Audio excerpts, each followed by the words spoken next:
Mari saudara-saudara kita belajar akan firman daripada Tuhan.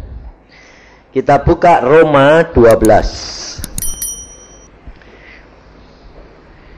Roma 12. Mulai ayat yang ke-9.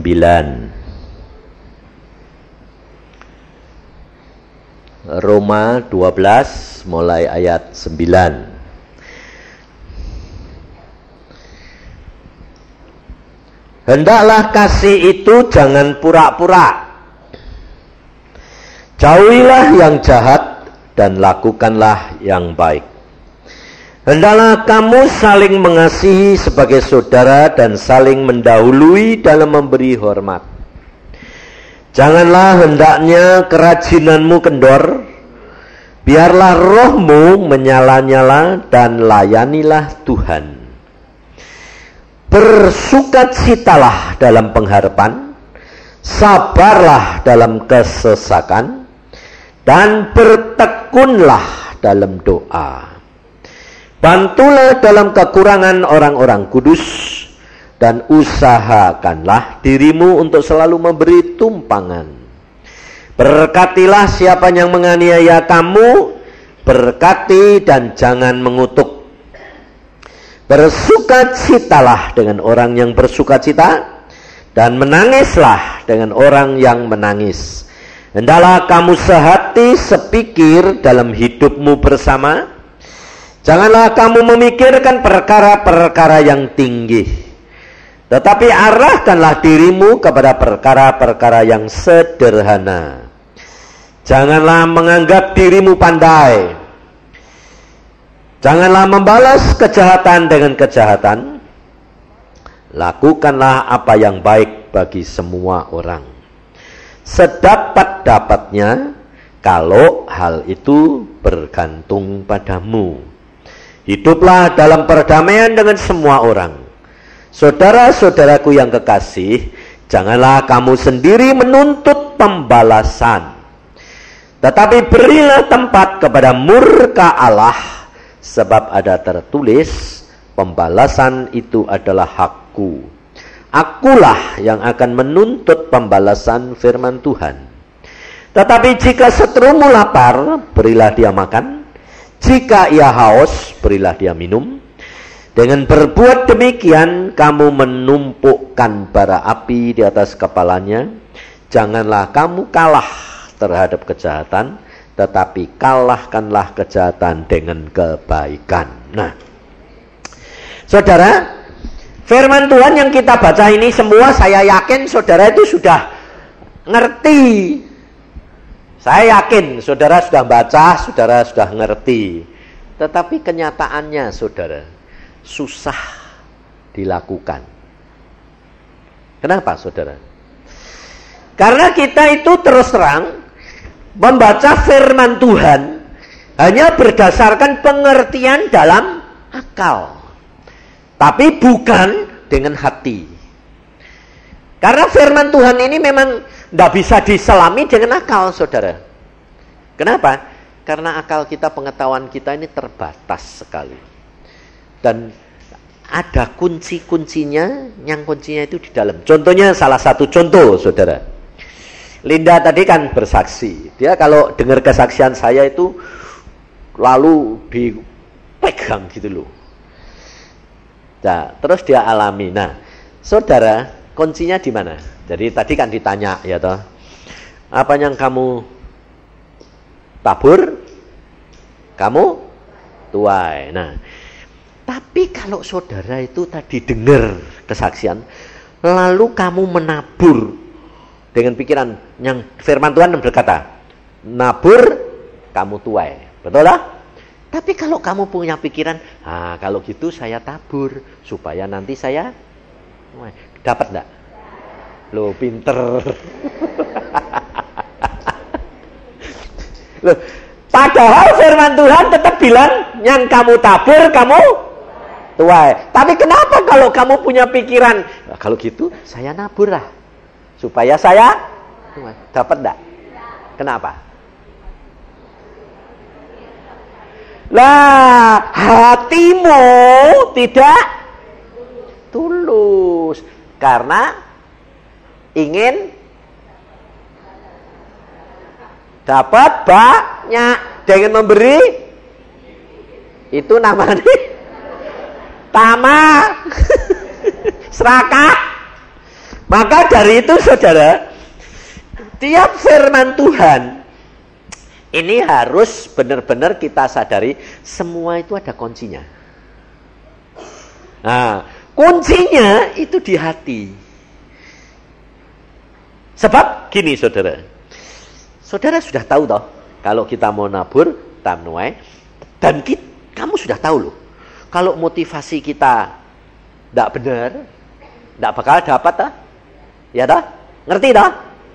Tapi dilakukannya gampang apa susah? Susah saudara. Contohnya gini, kamu sudah masuk ini kesaksian dia sudah masuk, tahu kalau tidak punya motivasi yang jelek, tidak mau. Nah, lalu pulang dari sini seminggu 2 minggu ketemu orang yang minta bantuan kamu, kesulitan, anaknya sekolah sulitan ini, sulitan. Masuk enggak pikiran pengalaman seminggu yang lalu kesaksian? Masuk. Wah, ini kesulitan ini. Apakah aku suruh nuai? Ya dah, suruh nabur nih supaya nanti nuai. Dan kalau pikiran masuk gitu dapat enggak? Enggak juga. Susah toh? Susah saudara. Sebabnya apa? Sebabnya pada waktu kamu dengar firman, kamu dengar kesaksian, hatimu belum bersih. Watakmu masih ada yang tama itu, kepingin banyak gitu. Pikiran itu duit. Kurang. Lah ya itu. Jadi kalau motivasinya itu masih ada, anunya itu duri-durinya itu ada, kerikil-kerikilnya itu ada, tidak bisa saudara. Sebab Tuhan itu mau tulus. Nah, taunya bagaimana supaya kita bisa tulus? Pada waktu ada orang minta sama kamu, itu belum masuk sini dulu. Tapi kamu berdoa di dalam hati. Tuhan, orang ini engkau suruh beri enggak? Nah, sebab Alkitab sudah ngomong, coba baca di dalam 1 Korintus 2.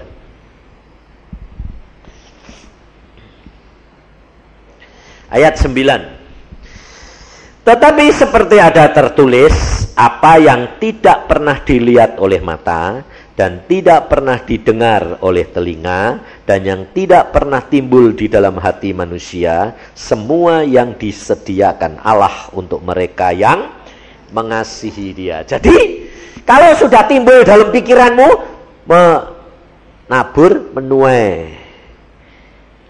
Ini pas, tidak dapat. Terus kemudian sudah ada hati yang apa? Yang ingin menuai sebanyak-banyaknya.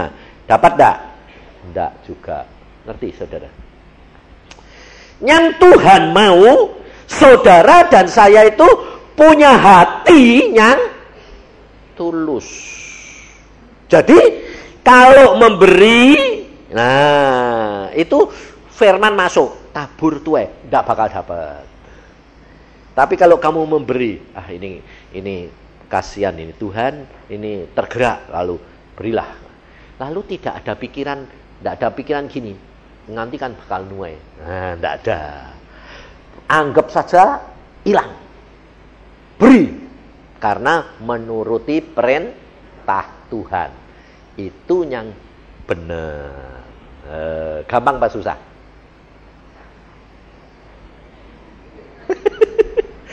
Susah, karena apa? Karena harus dilandasi dulu dengan hatimu ini penuh dengan firman. Maka dari itu, saudara, Tuhan Yesus pada waktu di dalam dunia, Tuhan Yesus itu selalu berkata apa? Aku anak manusia. Nah, saudara coba perhatiin. Kalau Tuhan Yesus itu pada waktu di dalam dunia, lalu dia berkata, aku anak Allah. Akulah Mesias. Lalu dia membangkitkan orang mati. Lalu dia memberikan orang makan. Lalu menyembuhkan orang sakit. Lalu dia melakukan mujizat demi mujizat. Lalu dia berkata, akulah Mesias. Orang Yahudi semua percaya enggak? Loh, percaya enggak? Pasti percaya. Tapi kenapa orang Yahudi itu tidak percaya sama Tuhan Yesus? Sebab dia selalu ngomong apa? Aku anak manusia. Mesias itu anaknya Allah.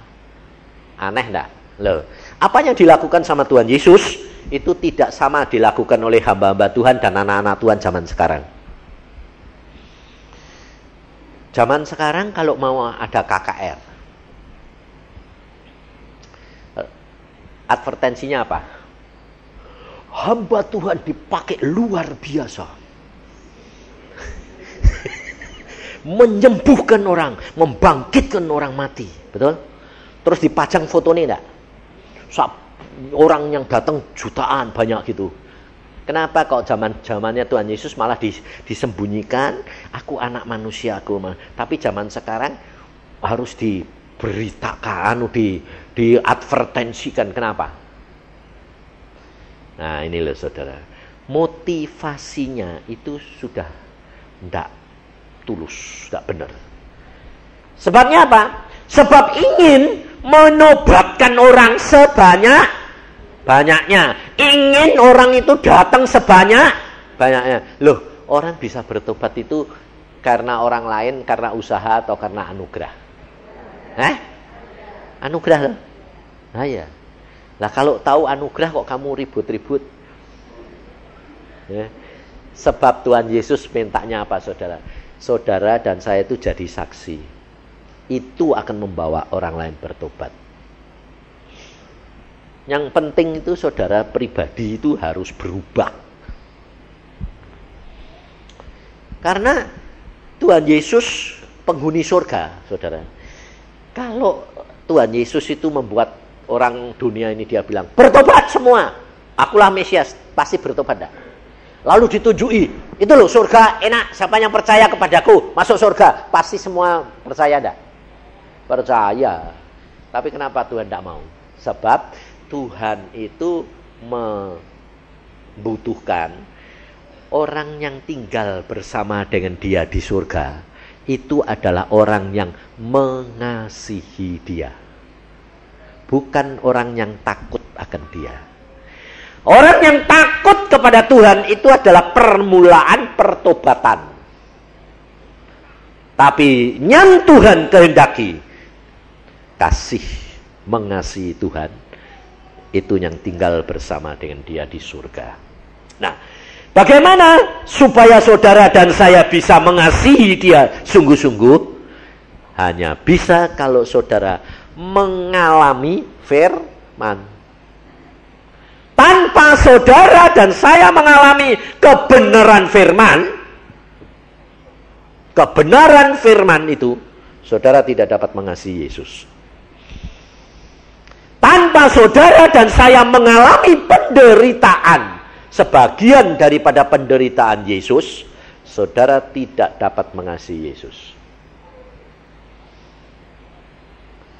Sebab dengan saudara mengenal penderitaan Yesus, mengalami, cuma tidak hanya sekedar mengerti, tapi mengalami penderitaan Yesus, saudara akan mengasihi Yesus.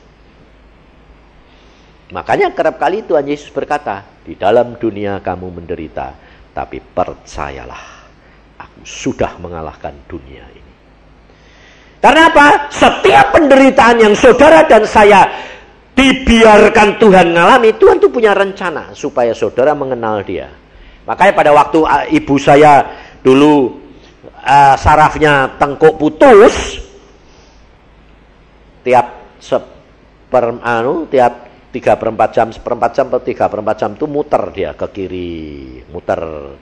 Dan dokter berkata di Australia, ini sudah taraf kegilaan. Jadi nanti dalam waktu sebulan mati, jadi gila.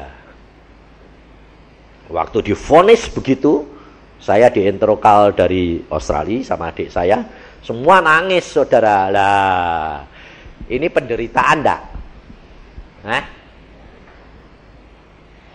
Ibunya hamba-hamba Tuhan, saya, Nani, hamba Tuhan semua. Esther di Australia itu hamba Tuhan. Gila. Ayo. Dibuat ejek-ejekan orang enggak? Nah, sekarang saya tanya, Tuhan Yesus sendiri dicap gila enggak? Tuhan Yesus sendiri dicap gila. Kenapa Tuhan Yesus dicap gila? Karena tidak masuk akal. Omongannya Tuhan Yesus itu tidak masuk akal. Makanya saya bolak-balik ngomong sama saudara. Kalau saudara jadi orang Kristen belum dicap gila, itu belum Kristen. Sebab kalau kamu masih normal, itu belum Kristen. Sebab hidup di dalam dunia kekristenan roh, itu tidak bisa masuk akal, saudara. Contohnya coba. Kalau hamba Tuhan yang saksi, saya kerap kali pengusaha-pengusaha itu ngomong gini sama saya. Ya Pak Yusak, kamu kalau saksi itu loh, dapat uang ratusan juta gini, anakmu di sekolahin loh. Ya kamu hamba Tuhan sih. Coba pengusaha.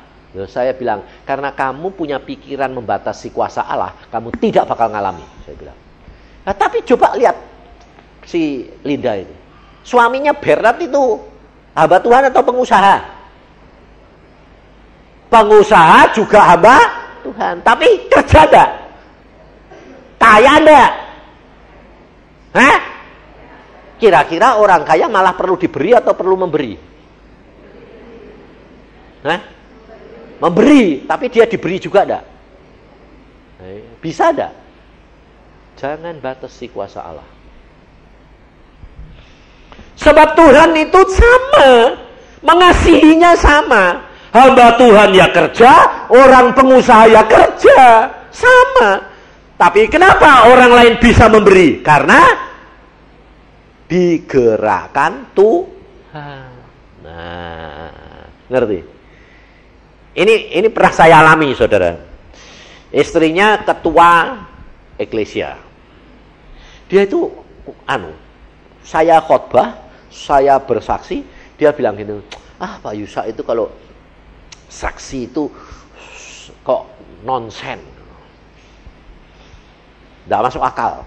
Akhirnya dia nakal, saudara, tapi tulus. Nakal tapi tulus. Nah itu baik.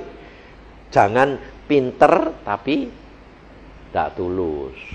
Nah dia tulusnya gini, Tuhan, kalau memang apa yang diomongi Yusak itu benar, coba Yusak itu suruh ngasih duit saya. Tidak usah banyak-banyak, tapi yang penting dia berani ngasih duit aku saya. Dia orang lebih kaya loh, aku hamba Tuhan, dia pengusaha loh. Suaminya namanya juga Yusak. Pagi baru sembahyang gitu, saya siang jam 9 mau sembahyang ke sana sama istri saya. Tuhan ini ngomong di jalan, ngambil duit 100.000, malah tidak 100 kok, 75.000. Berikan istrinya Yusak. Istri saya bilang, loh yang, dia itu orang kaya, kok mau kasih Pak 75.000? Tidak tanggung-tanggung toh ya. Kok, loh, biarin, aku bilang, Tuhan ngomong 75.000, kasih 75, orang urusan. Nah, diberikan. Setelah diberikan, dibuka, dia ketawa, geli sendiri dia. Aku bilang, ada apa? Saya percaya kamu itu memang orangnya masa bodoh, tulus. Lawang saya kok dikasih uang 75.000. Tapi karena saya justru berdoa, kalau memang yang diomongkan itu benar, suruh ngasih uang saya. Berani enggak dia? Kurang ajar enggak? Maka dari itu saudara perhatikan kuncinya. Tuhan Yesus pada waktu di dalam dunia, dia tidak pernah melakukan segala sesuatu di luar kehendaknya sendiri. Di luar kehendaknya Roh Kudus. Selalu dia berkata, aku menantikan waktu dan saatnya Bapa. Ngerti? Sebab saudara dan saya mudah dipengaruhi oleh situasi. Lihat orang banyak toh hamba Tuhan yang ngaku dari desa, miskin, gini, lalu ceritanya sedih-sedih. Loh, ada hamba Tuhan kalau khotbah selalu sedih-sedih supaya orang-orang itu tergerak memberi. Saya bilang itu bodoh, saya bilang. Sebab dengan gitu motivasinya apa? Minta. Itu rugi, itu orang itu miskin itu. Kebalikan sama saya. Saya selalu kalau khotbah selalu Allah itu luar biasa, berkat saya tuh gede-gede, betul? Lalu ada, saya pernah ditegur loh saudara. Pak Yusa, kamu kalau khotbah gitu tuh loh, nanti tidak ada orang memberi. Aku bilang, lu motivasimu kok aneh, kok menceng, saya bilang. Lah ya, lah orang mau ngasih kamu ya takut toh. Loh, aku udah pernah punya pikiran orang ngasih pada ngasih, tidak urusan. Saya menyaksikan Allah kita luar biasa. Tapi malah Tuhan itu aneh. Ada satu orang telepon sama saya. Pak Yusa, mau cari Pak Yusa? Ya, saya. Saya itu dengar suara Tuhan sendiri, Pak. Dengar apa? Ini saya suruh ngasih duit kamu. Kamu suruh milih, Pak. Nah, milih apa? Duit. Loh, nah kok milih duit biar apa? Ada 50-190 juta.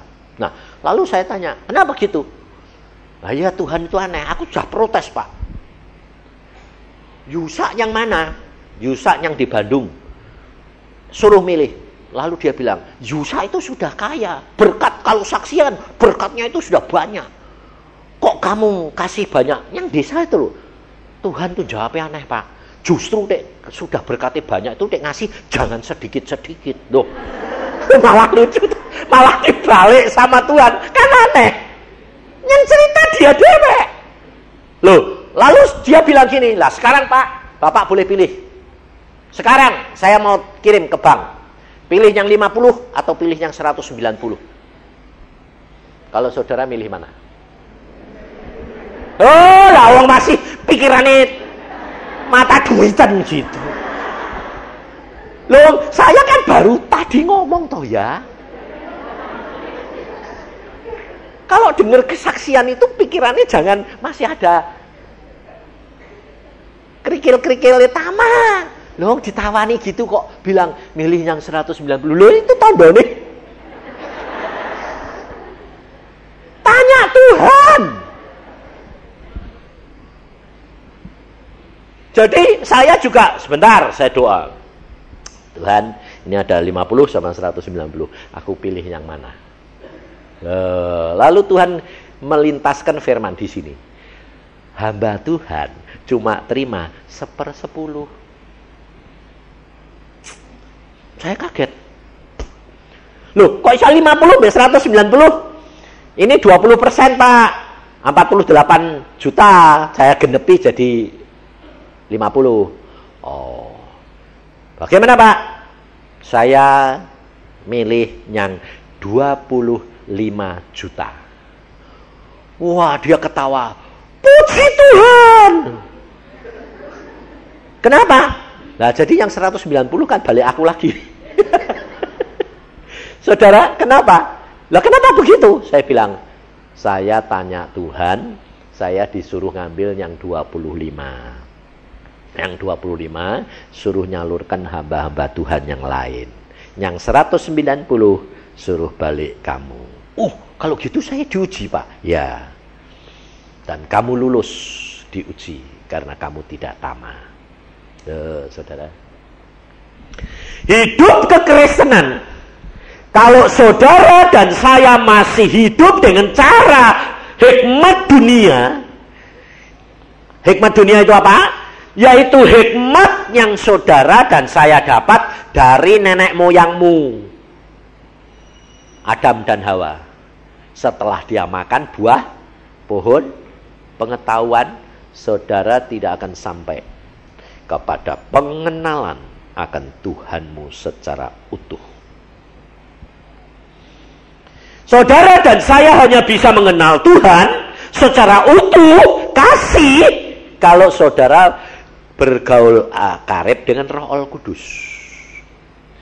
Peka, nurut dan alami. Maka pada waktu ibu saya keadaan kayak begitu, saya ditelepon, semua adik-adik saudara saya menangis. Sedang adik saya sendiri Nani, yang lebih peka terhadap saya, dia juga nangis dan dia berkata, bagaimana yang harus kita lakukan? Saya bilang, loh kamu kan sembahyang. Saya bilang, tanya Tuhan. Dia bilang apa? Aku sudah tanya, tapi tidak dijawab. Sebab apa? Hatiku sedih. Saudara. Dipengaruhi dengan pikiran. Sehingga ini merupakan tudung hambatan antara Allah dan engkau. Kenapa? Karena ada firman. Kalau kamu mengasihi ibumu lebih daripadaku, kamu tidak layak menjadi muridku. Tidak bisa, saudara. Makanya kita itu harus sadar, saudara. Selama kita masih pakai pikiran, kita gampang sekali sakit hati. Kita gampang sekali tidak mengerti. Kita gampang sekali menghakimi. Menilai, akhirnya saudara tahu, saudara dan akan menghakimi Tuhan. Karena apa? Pokok pangkalnya akhirnya bilang gini, mengapa Tuhan biarkan ini terjadi dalam diriku? Itu namanya ngakimi Tuhan. Saudara tahu? Ayo, semua pernah ngalamin tak? Cepat bertobat. Rugi kamu. Sebab apa? Sebab dengan salah pengertian dan kepahitan hati, kasihmu tidak sempurna. Tidak sampai-sampai. Dan kalau saudara tidak sampai, saudara harus bayar di dalam dunia. Makanya banyak orang Kristen baik, tapi kerap kali malah sakit-sakitan, tidak mati-mati loh. Kenapa? Sebab ada sakit hati ini yang dia sendiri tidak tahu, saudara. Tidak boleh. Nah, bagaimana caranya? Saya sendiri alami, saudara. Pada waktu tahun 80 saya doa puasa, mau pelayanan, dia panggil Tuhan jadi hamba Tuhan. Saya doa puasa 3 bulan, makan cuma sekali. Satu saat setelah 2 bulan, Tuhan berkata, Yusa, ya Tuhan, kamu ternyata itu punya sakit hati. Kenapa? Kamu punya kaki eksem itu 20 tahun tidak sembuh-sembuh. Loh, aneh toh. 20 tahun saya pernah punya eksem. Kukunya itu sampai copot semua. Kayak orang kusta. Saya tidak bisa pakai sepatu. Keringetan sedikit, gatalnya luar biasa, harus sampai kulit yang lunyam baru berhenti gatalnya. 20 tahun. Tapi Tuhan bilang, karena kamu sakit hati, saya cariin berhari-hari tidak ketemu, saudara. Saya bilang, mana Tuhan? Tidak ada. Tidak punya sakit hati aku. Lalu satu hari Tuhan berkata begini, kamu lihat hatimu. Loh, hati itu ternyata kayak sumur, saudara. Lubang gitu. Saya bilang, loh, kelihatan dasarnya gitu kok Tuhan. Tuhan bilang, tanganmu masukkan. Saya masukkan tangan saya. Loh, lah kok tidak sampai-sampai, kelihatannya pendek. Tuhan bilang, itu hatimu. Jauh dalam, lautannya lebih dalam hatimu. Lalu Tuhan bawa mata saya terus masuk. Di dasar hati ada hitam-hitam segini. Loh, kok ada hitam-hitam segini Tuhan? Ya, itu kepahitan, Tuhan bilang. Itu sumbernya penyakitmu itu. Loh, apa sih itu Tuhan? Lalu dibuka, dalamnya apa? Sakit hati terhadap pamannya pada waktu umur 10 tahun. Bayangin. Pada waktu aku dipanggil itu umur 45. Tersimpan berapa tahun? 35 tahun. Kamu tahu? Lalu Tuhan dibawa balik saya umur 10. Kamu sakit hati sama ommu, sama tantemu, karena kamu miskin, ommu kaya, lalu kamu ngambil ayam jago yang masuk rumah dia, lalu kamu diusir, kamu nangis, sakit hatimu. Ingat? Ya, itu ternyata kamu belum pernah bertobat. Dan sejak itu, kalau kamu ketemu tante dan ommu, timbul hati yang dendam, yang tidak mau mengerti dia. Rasanya selalu kamu dihina, diejek. Oh, cuma segini ini Tuhan. Iya, tapi itu menyebabkan sakit 20 tahun. Ngerti enggak? Bayarnya mahal enggak? Lumayan aku. Belum mati sudah ditunjuki. Itu deh aku enggak bertobat. Mau mati bisa enggak? Enggak bisa, sebab dosa itu yang menjadi penghalang kita masuk surga, saudara. Terutama anak-anak muda ini, perhatikan. Semua anak-anak muda pasti pernah sakit hati, betul? Itu jangan disimpan, buang. Nah, caranya membuang bagaimana? Caranya duduk diem, minta Roh Kudus mengingatkan. Kalau kamu diingatkan satu, kamu disakiti hati gini, lebih-lebih perempuan sama laki dulu pacaran atau bagaimana, diapain, wah sakit hatinya nempel terus. Itu diingatkan, lalu diambil, diomongkan, lalu buang dalam nama Tuhan Yesus. Kerat. Nah, lalu kalau kamu sudah kerat, kamu sudah buang, nanti kadang-kadang timbul lagi enggak? Timbul, karena masih ada akarnya. Timbul potong, lama-lama baru habis mati, saudara. Jadi tidak bisa, Pak, aku butuh kelepasan, dalam nama Yesus lepas. Kok enak?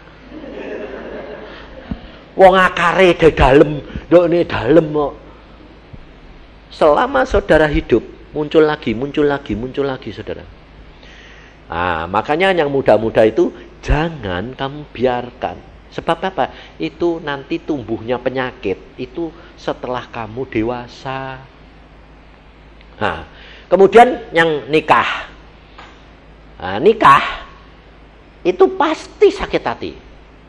Kalau tidak suami terhadap istri, istri terhadap suami. Tapi banyak mana toh?